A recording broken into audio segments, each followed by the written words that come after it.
Smart Rebond en partenariat avec Cegid.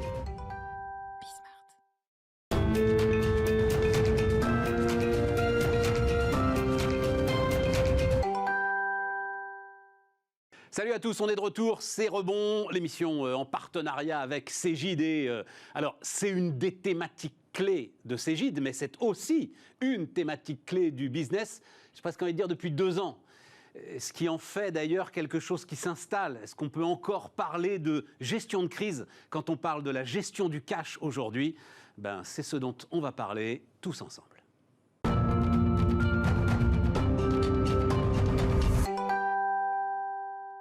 Jean-Baptiste Auzou, salut Jean-Baptiste. Donc tu vas nous accompagner pendant cette demi-heure, patron de la BU Finance et Taxes de Cegid. Et puis alors un ex-directeur financier. Défroqué. Ah ouais, directeur financier défroqué. Ah oui, il en faut. Excellent. Lionel Gouget, donc 30 ans de direction financière, c'est ça Lionel ? Exactement. Et aujourd'hui directeur associé chez Valtus, donc tu es dans le management de transition et tu vas nous dire un petit peu comment ça se passe sur ces gestions de cash. Et puis Sébastien Maquet, salut Sébastien, CFO donc de Louvre Hôtel. Donc j'avais trouvé une image pour toi, tu as fait de la voltige pendant le confinement, mais tu n'es toujours pas descendu du trapèze. Voilà. C'est très juste. Et j'ai l'impression, par exemple, les coûts de l'énergie, il va falloir que tu nous racontes comment tu fais. Jean-Baptiste, quel est le sujet pour toi ? Le sujet, le lien, là, gestion de cash, digitalisation, parce qu'évidemment, dans cette émission, on parle de digitalisation. Il est évident, donc gestion de cash, digitalisation. Aujourd'hui, on voit un gros intérêt BFR. Gestion BFR, et donc comment avoir des outils pour digitaliser tout ça et gérer tous ces éléments-là. Donc, mais est-ce que la question que je posais en sommaire, est-ce que tu as le sentiment, et je vous poserai la question évidemment à vous aussi, donc on parlait de ce monde VUCA, là, c'était le grand truc, le monde VUCA, mais là c'est du méga VUCA, c'est-à-dire que là on est sur des amplitudes qui sont dingues, et ça fait 2 ans que ça dure, donc on peut peut-être s'installer dans un moment qui va être un moment radicalement différent. En fait, on pense qu'on est installé dans un moment qui est différent. On n'est plus dans la gestion de crise, comme tu disais. On est vraiment dans une gestion de l'exceptionnel permanent, de l'imprévu permanent. Et il faut être capable de prévoir l'imprévisible quasiment, et donc d'avoir des systèmes qui nous permettent de gérer ces éléments-là. De quoi sera fait demain finalement, on ne sait plus rien. Ouais. On ne sait plus. Ouais. Donc nous, on a beaucoup travaillé sur ces éléments-là, évidemment, avec un changement de paradigme aussi, puisqu'on avait les notions budgétaires qui étaient évidentes. On le garde, cette notion budgétaire, elle est à moyen-long terme, mais on fait aussi très attention à comment on est capable de gérer le court terme, le moyen terme. On reviendra, je te poserai la question notamment sur vos modèles prédictifs, parce que je me demande bien quand même sur quoi ils s'appuient maintenant, les modèles prédictifs. Mais alors, Jean-Baptiste dit on garde la logique budgétaire. Tu gardes la logique budgétaire ? En fait, le budget, il est un peu passé de mode. Nous, on a mis en place depuis 2 ans des rolling budgets. Et en fait, on est sur un budget à 12 semaines. C'est-à-dire que plus de 12 semaines, on n'a pas de visibilité. C'est dingue. Nous, dans l'hôtellerie, c'est simple. Ça, c'est installé, ça, Sébastien, pour toi ? Ah oui. Nous, on est dans un budget systématiquement où on regarde les 3 mois à venir.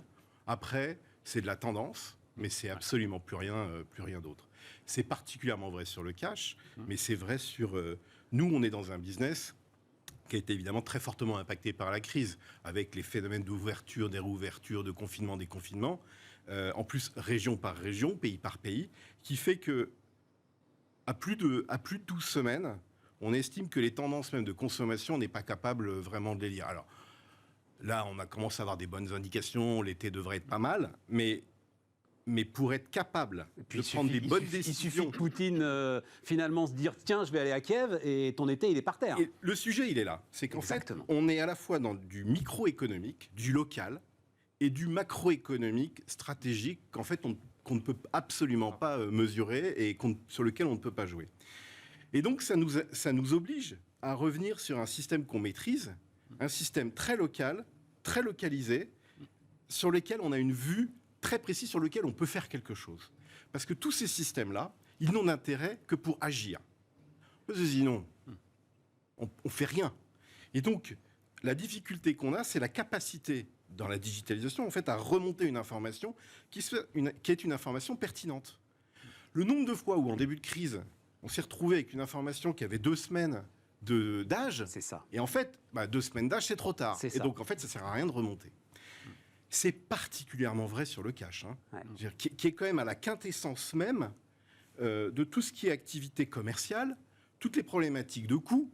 C'est le plus complexe à prévoir, les sorties de cash ou les entrées de cash.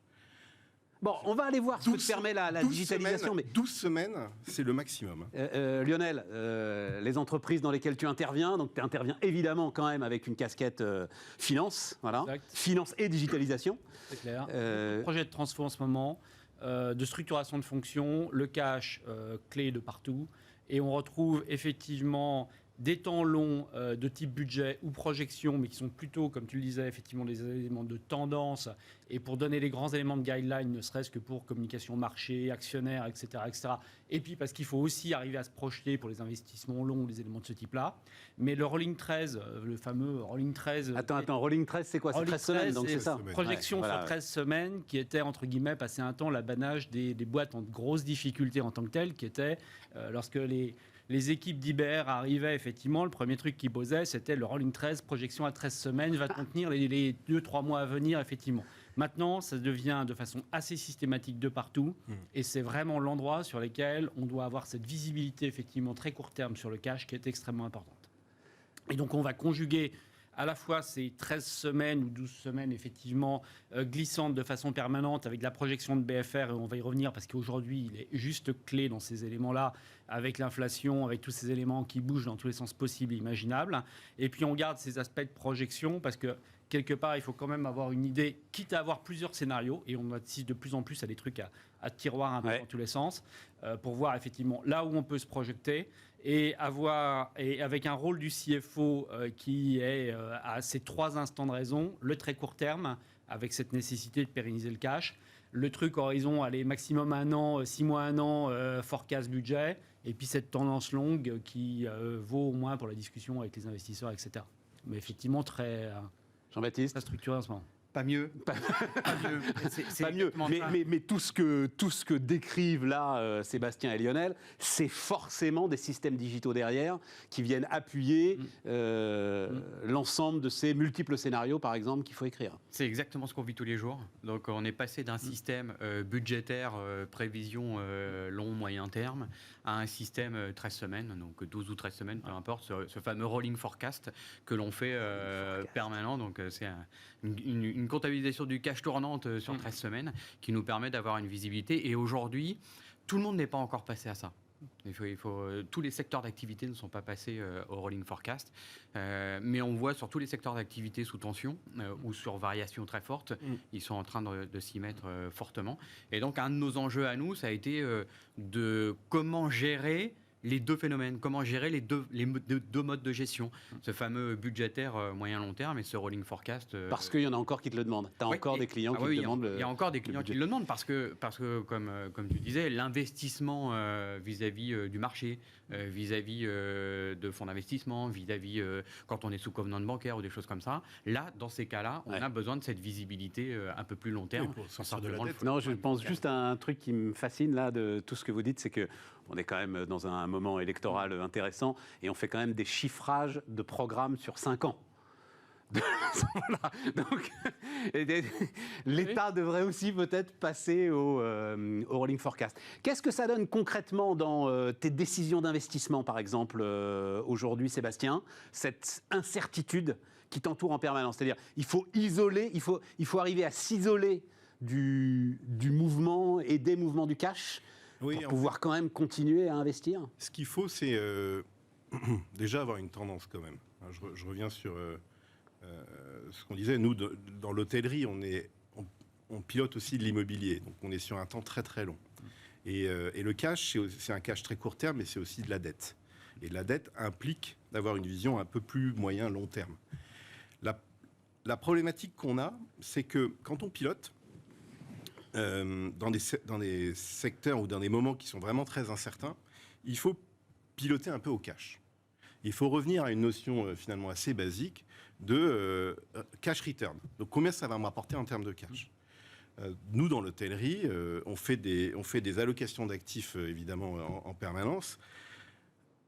j'ai quand même besoin, moi, un certain nombre de décisions d'investissement, elles sont sur, OK, combien ça va me rapporter demain, après-demain. Parce que le scénario dans 5 ans, C'est chaud pour construire l'avenir, ça, quand le même, comme payback dans réflexion. 5 ans, c'est un peu compliqué. D'accord ? Donc, on va avoir tendance à privilégier les paybacks courts, paybacks rapides, parce que, évidemment, c'est ceux qu'on maîtrise le plus. C'est des scénarios de sortie de crise. Ouais, je comprends.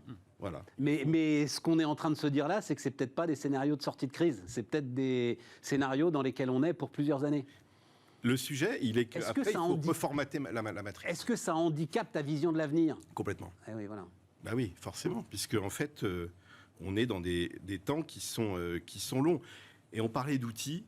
Moi, la plus grosse difficulté que j'ai, c'est l'organisation et les process.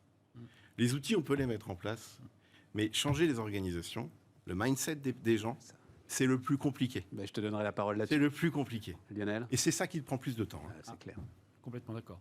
Donc sur les deux questions, sur l'aspect temps long, effectivement, obligatoire, parce qu'il y a quelque part une sorte de pari sur l'avenir, et si on pilote simplement à 13 semaines, on ne fait plus rien. Ouais, mais tu dis obligatoire, mais concrètement, Sébastien nous... Obligatoire avec un certain nombre Il nous dit d'éléments qu'il n'y arrive qui pas, sont quoi. les tendances, qui sont les différents scénarios, qui sont la possibilité d'arbitrer sur les investissements, de couper, d'accélérer, de privilégier, d'arbitrer de façon permanente, effectivement, par rapport à ces éléments-là. Donc ça demande une souplesse, même sur le temps long, qui est obligatoire. Ou qui devient beaucoup plus importante que ce qu'on a pu connaître sur les années précédentes, avec beaucoup de différences sectorielles. C'est-à-dire qu'il y a beaucoup de différences entre les éléments sur lesquels, comme tu le disais, on peut avoir du temps long sur de l'immobilier, les éléments qui sont... j'accompagne en ce moment une boîte de tech, MedTech, en ce moment, ils sont sur des rythmes comme ça. Oui, voilà, c'est ça. Et en sachant que la projection à long terme, elle y est. Donc c'est très variable, c'est sectoriel, c'est régional. Et par contre, tout le monde est très vigilant. Enfin, tous ceux qui se lancent dans cette transformation et qui ont vraiment vu ce point-là, se lancent avec beaucoup d'agilité et beaucoup de possibilités de couper et de réaccélérer ailleurs. Donc il y a vraiment toute cette logique-là à garder en tant que telle. Ah oui, c'est intéressant, ça. Ça, c'est vraiment... Je lance un truc, mais je me garde la possibilité de l'arrêter très vite. Pédale sur l'accélérateur, pédale sur le frein. Après, moi, Exactement. tous les patrons m'ont toujours dit, la décision la plus dure à prendre, c'est d'arrêter un projet. Ah, c'est le plus compliqué. Ah, on est de d'accord. très loin. De très très loin. Jean-Baptiste, système prédictif. Sur quoi est-ce qu'ils s'appuient en ce moment, les systèmes prédictifs ? Parce qu'on est d'accord, la force du système prédictif, c'était de prendre une masse de données anciennes, de mouliner tout ça et de pouvoir faire des comportements et d'essayer de prévoir l'avenir. Le fameux modèle historique. Eh ben voilà. Génial. Le rétroviseur est cassé. Et puis tout ça, c'est cassé. Alors, Alors, il y a deux sujets. on n'est pas au mieux. Non, pas au mieux. Il y a deux sujets. C'est cassé, mais on peut quand même se servir d'un certain nombre d'éléments, notamment sur le court terme, et notamment sur des modèles qu'on est capable de renseigner. Et quelque part, un modèle, on le modélise, et on est capable de le faire. Il faut juste avoir une grande souplesse dans le nombre d'itérations qu'on va faire et le nombre de scénarios qu'on va faire. Donc ça, c'est hyper important. Nous, chez Cégide, on ne croit Et pas des beaucoup... systèmes qui s'adaptent en temps réel, c'est-à-dire ta prévision, elle se modifie aussi en temps réel en fonction des remontées d'informations ? Elle se modifie. Alors, c'est l'intérêt du rolling forecast. Ouais. C'est qu'en fait, quand on fait du rolling forecast très court terme, on a de la remontée très très vite. Comme tu disais, ça vient du terrain. Les gens saisissent de l'information ou renseignent de l'information directement dans le terrain et on a la remontée très très vite. C'est une des différences, c'est qu'on redonne aussi avec le système de rolling forecast de la main sur du décentralisé avec de la remontée d'informations. Ensuite, il faut être capable de voir un petit peu, d'anticiper les éléments et de voir comment on les fait. Nous, on ne croit pas beaucoup à tous les systèmes d'intelligence artificielle dans ces éléments-là, parce qu'en fait, qui dit intelligence artificielle dit nécessité de le paramétrer. Et comme de toute façon, on ne connaît pas forcément la règle d'origine, on a un souci. Par contre, moi, je reviens sur le deuxième point, la culture cash. La culture cash, elle est fondamentale dans une organisation. Indépendamment de l'outil, indépendamment de cette digitalisation de l'organisation, si on arrive à transférer, à transformer l'entreprise avec une vraie culture cash, là, on a des managers locaux, on a des managers dans les pays, dans les hôtels, pour vous, qui sont capables d'être sensibilisés à ça et qui sont capables de remonter correctement l'information qui nous permet d'avoir une réactivité. Mais dis donc, tu m'as dit un truc important là, parce que l'idée de dire, puis vous êtes Cégide quoi quand même, donc l'intelligence artificielle là, elle a du mal. Là, elle a du mal. C'est oui, non, mais c'est une transparence qui t'honore et qui m'intéresse beaucoup parce que En fait, globalement, on est quand même dans un mythe il y a plein de sujets où elle de sa capacité à nous régler tous nos problèmes. Non, là, Il faut la paramétrer. oui.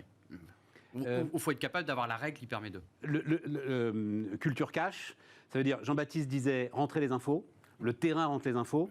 Il faut déjà qu'ils comprennent les infos, voilà. Il faut rentrer. Voilà. En fait, ce que je dis beaucoup aux opérationnels, c'est qu'ils sont tous...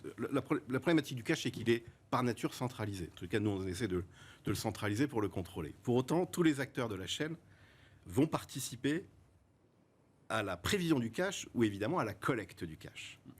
Il faut qu'ils comprennent très clairement dans le processus quel est leur rôle. Souvent, il y a non, nous on est sur la performance, on est peut-être un peu moins sur le cash. Non, la réalité de la culture cash, c'est qu'elle concerne absolument tout le monde.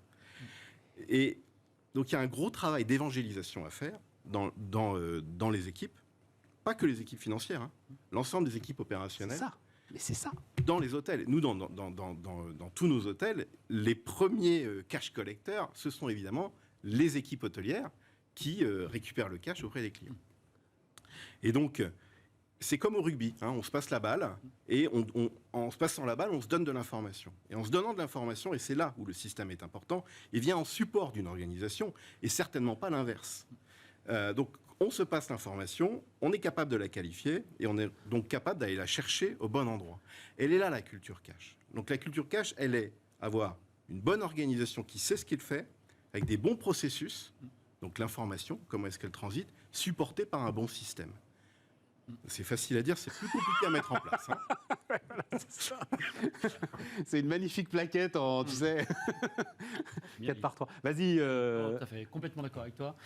Clairement, tous les outils effectivement digitaux, etc., c'est juste indispensable parce qu'effectivement, ça permet quand même de trier de la donnée, et en particulier sur les grands environnements.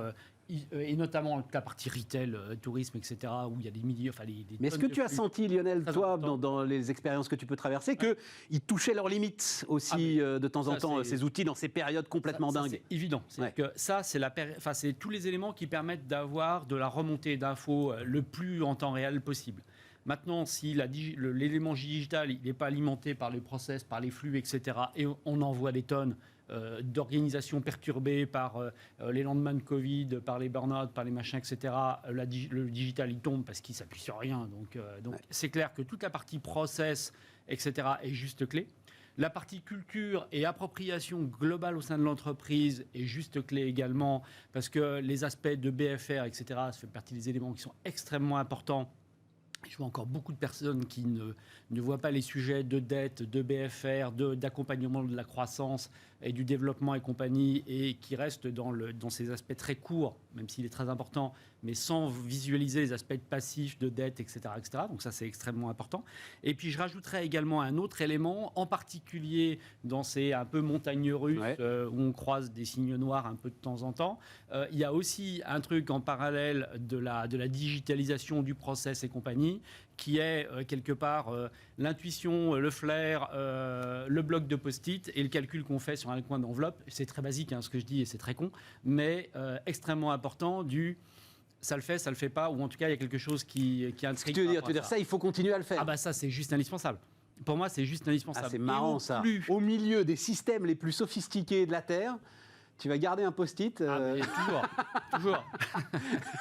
Mais c'est logique, à partir du moment, enfin, pour moi, tous les histoires de process, de culture, de remontée et tous les aspects de tableau de bord digitaux qu'on peut avoir, c'est juste clé, ça permet d'avoir tous les éléments qui vont bien.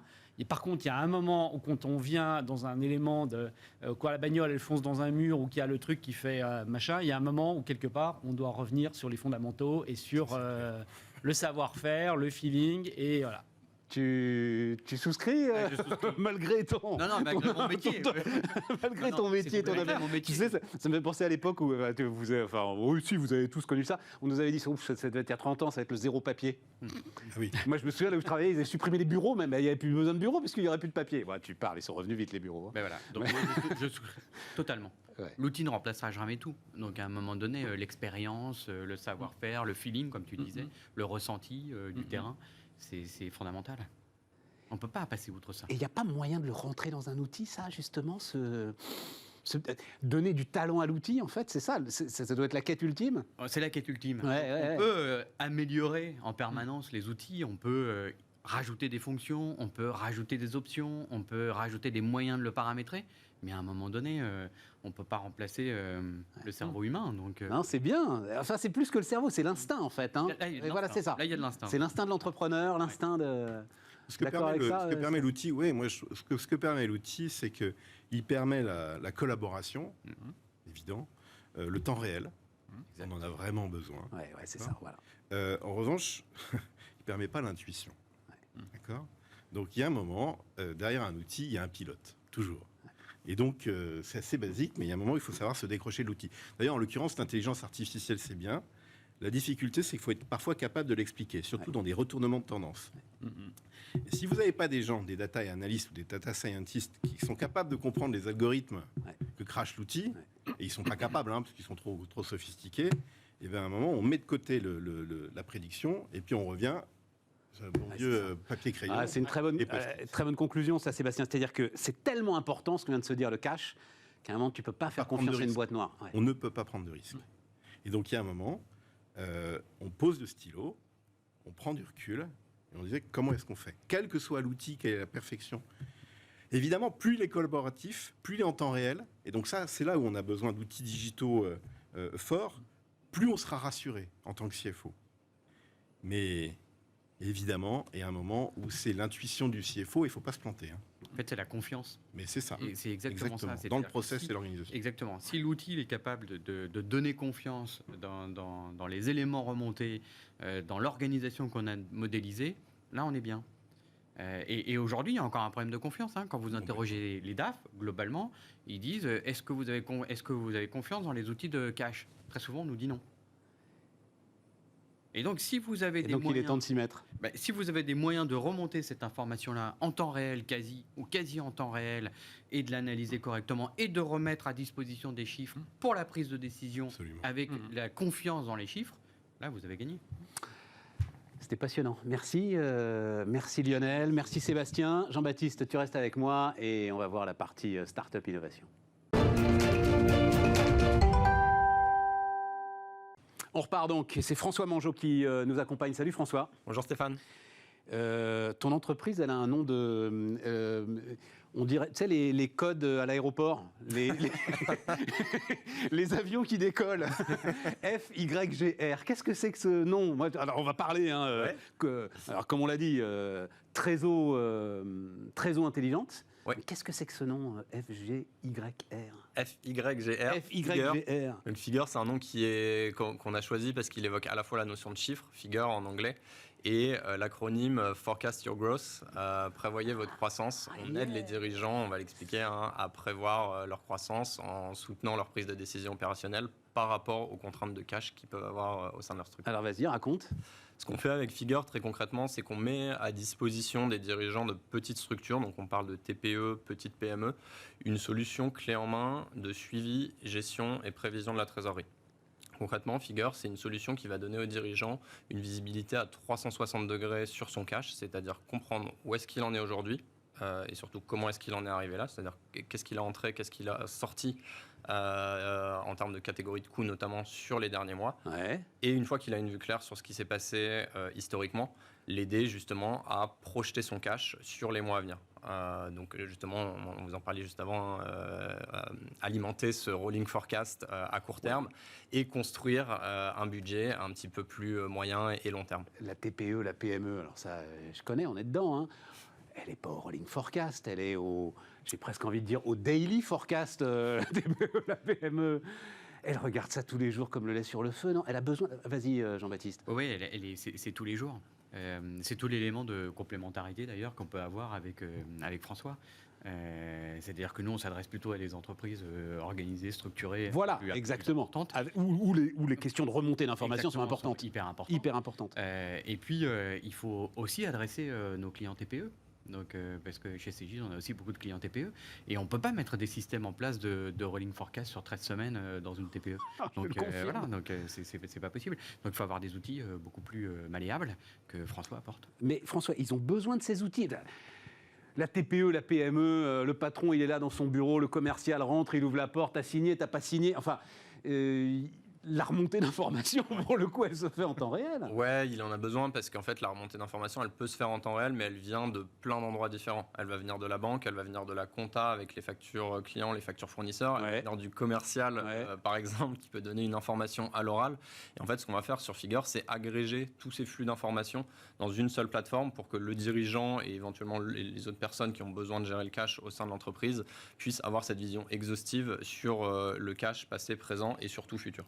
Et c'est un outil pour tout le monde, ça c'est intéressant. Donc il faut que ce soit un outil robuste. Et comment est-ce que vous dites, vous, user-centric, c'est ça? User-friendly, ouais. User-friendly, user-centric. Complètement. L'idée, c'est que nous, on a pensé Figure pour être un outil collaboratif dont l'utilisateur principal est le dirigeant de TPE, mais qui peut être également utilisé par ses investisseurs, ses associés, ses employés. On parlait de culture cash. Figure, c'est un bon moyen d'instaurer une culture cash au sein de l'entreprise en responsabilisant, en donnant de la visibilité aux équipes sur le cash. Et puis, on va également pouvoir inviter les experts comptables, les banquiers à visualiser. Alors c'était ma question justement, c'est différent de la compta? Oui, c'est différent de la compta, puisque Figure va avoir la particularité d'être branché directement à la banque et du coup de donner une vision en temps réel de la trésorerie de l'entreprise. Donc l'idée, c'est que le dirigeant de TPE n'a pas besoin d'attendre que ces flux soient passés en comptabilité pour avoir une visibilité sur son cash. Et la deuxième raison, c'est que le dirigeant d'entreprise, de petite entreprise auquel on s'adresse, souvent il n'a pas de formation en gestion financière et donc les flux comptables, il a du mal à les comprendre, il a du mal à les interpréter. Nous, ce qu'on fait, c'est qu'on lui donne une visibilité directe sur sa gestion financière en reconstituant un tableau de suivi de trésorerie à partir de ces données bancaires. Mais nous, avec Jean-Baptiste, on aime les comptables, donc on va dire que les comptables sont capables aussi d'expliquer à l'ensemble des dirigeants ce que sont ces flux. Voilà. Ils sont capables, il n'y a pas des comptables dans tout les entreprises, c'est vrai. Les TPE. Donc il y a aussi, alors il y a des experts comptables, mais il n'y a pas forcément des comptables. Voilà, c'est ça. Mais il y a l'expert comptable. Il y a l'expert comptable. Après, ça dépend du mandat de l'expert comptable. D'où l'importance de cette. On revient sur le même sujet. C'est-à-dire, on est dans le temps réel qu'on évoquait tout à l'heure, la réactivité et la capacité à prendre une décision sur des infos dans lesquelles on a confiance et donc qui sont quasi immédiates. Et est-ce qu'on peut y mettre des infos extérieures aussi à l'entreprise? Parce que le chef d'entreprise peut-être savoir qu'il y a des éléments extérieurs, je ne sais rien, des sources de données extérieures dont il sait qu'ils peuvent modifier son business et que toi, tu es capable d'aller chercher, que ton système est capable d'aller chercher. Qui est susceptible d'avoir un impact sur les prévisions cash, le dirigeant peut l'inclure. J'en sais rien, prix de l'énergie par exemple. Enfin, voilà, par exemple, c'est une hypothèse très importante aujourd'hui. Modifiée et qui peut se scénariser même dans Figure. Qu'est-ce qui se passe si on a plus 30% sur les prix de l'énergie à cause d'un climat géopolitique particulier, par exemple? C'est ça, parfait. Et juste parce qu'il nous reste 40 secondes, la stratégie de Cegid dans ces cas-là, c'est quoi? T'accompagnes François? Exactement. La stratégie, c'est d'avoir des réponses qui sont ciblées en fonction des marchés que l'on adresse. Et forcément, on ne peut pas adresser tous les marchés avec une même solution. Donc, en fait, on accompagne Figure dans le cadre de Station F, du programme Station F de Cegid. Et moi, François, je le connaissais même avant. On avait déjà échangé. Oui, parce que tu as un passé d'entrepreneur, toi aussi. Et donc, c'était important qu'on puisse incuber des sociétés comme ça et faire progresser les éléments et avoir une réponse à tous les segments quasiment en même temps. Parfait, Jean-Baptiste Ozou, donc, qui m'accompagnait, François Mingeot. Merci François. Merci Stéphane. Et bonne route à Figure. On se retrouve bientôt pour un nouveau numéro de Rebond.